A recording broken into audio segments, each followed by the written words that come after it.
This is the field all the way back to the river where we planted crops. Larry Jensen looks at what used to be his potato farm. Used to be because of unwanted visitors to his property. Immediately. Yeah, it was immediate. Elk began eating his crops, tearing down his fences, and defecating on his produce. The herds kept coming, and the state wasn't much help. Jensen had to sell his farm. Everywhere we turn, we are not getting any help. The elk aren't just playing a part in farm closures, but in the loss of life.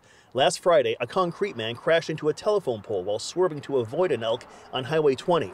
An online fundraising post reading, Nick Verner was 29 years old, just bought his first house, and was raising his 18-month-old son with his beautiful fiancée, Cassie.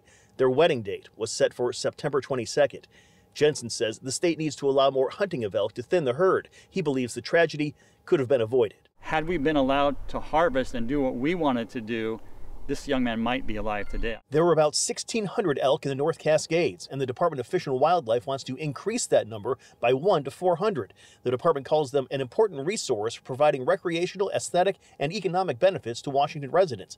Local tribes want the number increased for hunting and cultural reasons, but the fact remains they are troublesome. We've had 2 deputy vehicles completely totaled going to 911 calls.